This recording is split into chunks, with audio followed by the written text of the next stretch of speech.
Welcome to the VC3 News Update. I am Shanette Hackshaw. Kesal Peters, our nation's Minister of Foreign Affairs and Foreign Trade, and Tanja Fajon, the Minister of Foreign Affairs of the Republic of Slovenia, met separately today, July 18, on the sidelines of the EU CELAC summit.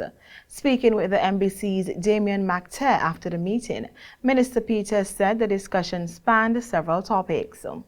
And we discussed quite a number of things, including the climate change response and the assistance by countries like Slovenia to the various funds that are established to deal with climate change mitigation and adaptation, and as we prepare for COP28 in the UAE, how we plan to advance the advocacy as it relates to climate change and how it affects countries like St. Vincent and the Grenadines.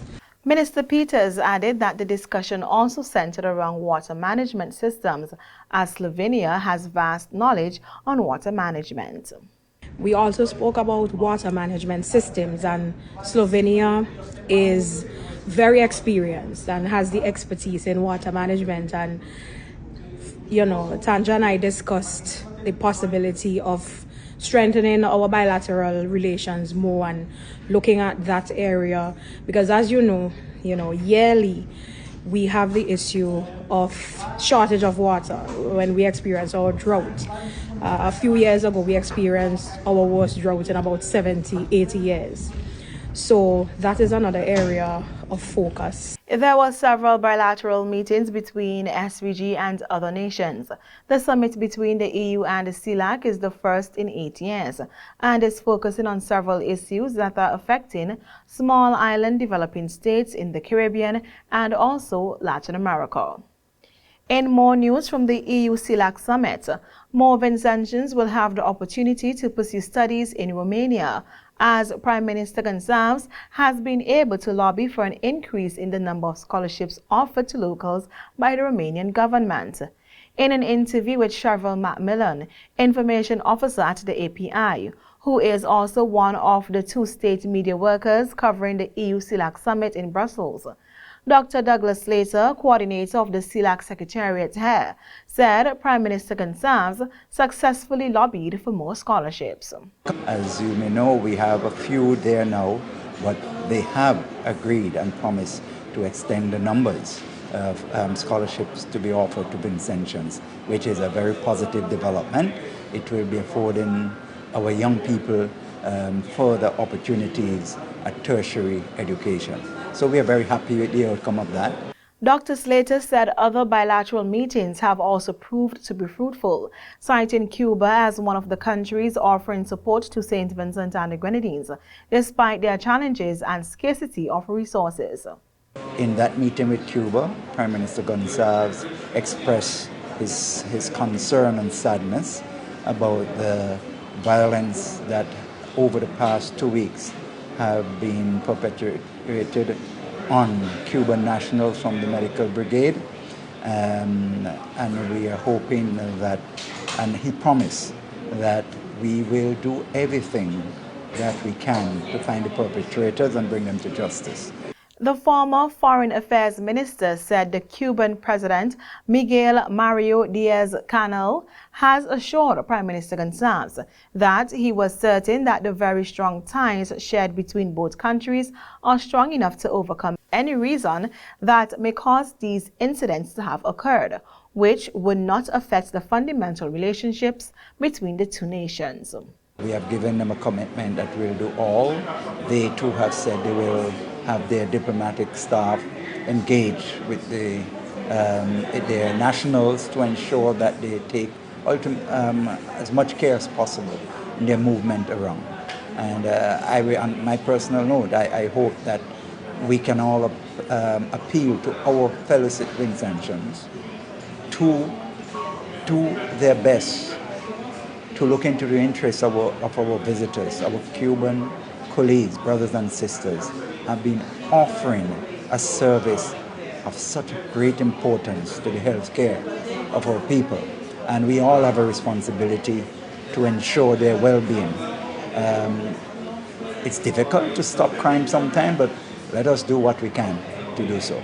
The two-day EU CELAC summit, which is the third of its kind, brought European Union leaders and leaders from the community of Latin America and the Caribbean states together in Brussels. It concluded today in Brussels and was the first time European Union, Latin America and Caribbean leaders have met in 8 years. The summit was an opportunity to further strengthen the EU-CELAC partnership, discuss working together to achieve fair, green and digital transitions, and demonstrate a shared commitment to upholding the rules-based international order. In news from the Beauty Shows Committee, first runner-up in Miss SVG 2022, Shadane McLean, and Miss SVG 2022, Jada Ross, are now getting ready to compete for St. Vincent and the Grenadines in 2 regional pageants. On July 31, Shadane McLean will compete in the Miss JC's pageant in Antigua, while on August 7, Jada Ross will compete in the Miss Caribbean Culture pageant in Nevis. The delegates from SVG will compete in several categories of the pageants, which draw a number of regional queens with the goal of winning the coveted crowns. On July 27, Shadane McLean and her chaperone Sharika Rodney, Miss SVG 2019, will depart the state. And on August 4, Jada Ross and her chaperone Shalissa Nanton, Miss SVG 2018 and Miss Caribbean Culture 2018, will depart the state. Here's a look at the promotional video for Shadane McLean.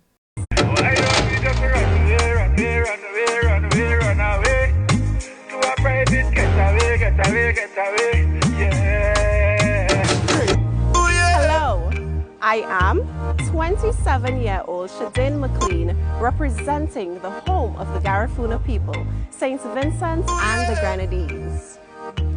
St. Vincent and the Grenadines is a multi-island paradise consisting of 32 islands and keys, each offering endless adventure and fun in the Caribbean sun. Also called Hairuna, Uramai, or simply Vinci, it is a land where turquoise waters kiss the shores of white and black sand beaches, where mountaintops hug passing clouds. We may be considered tiny, but we are surely mighty. From the vibrant market scenes of capital city Kingstown on the mainland, to the steep hillsides of the Lassifere volcano in the north, to one of the world's largest living coral reefs located in our southern Grenadines waters, adventure awaits you in sweet Vinci. But until you visit, I am bringing that spirit of adventure with me to Antigua and Barbuda at the Antigua Recreational Ground on July 31st, 2023 at the Miss JC's pageant. I can't wait to celebrate 60 years of talent, culture, and vibrance with you. Carnival City, this Vinci is coming. Oh yeah! Oh yeah!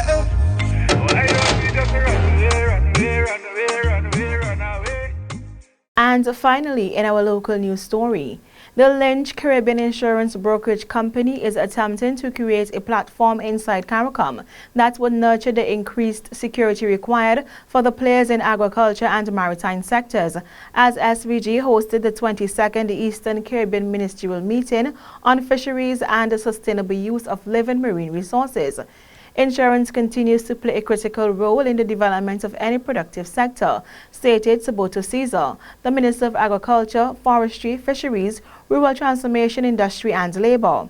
In order to demonstrate the need for coverage protection within the agriculture and fishing sectors, Minister Caesar cited the 32 volcanic eruptions that occurred in this country in 2021, one of the worst droughts in 15 years, and most recently, the passage of Tropical Storm Breath. The Agriculture Minister emphasized the need to rebuild the agricultural industry further, stating that it is crucial that we come up with a crop insurance package in the region to replace wind crop in the wake of the WTO banana case, which led to a decline in the production of bananas.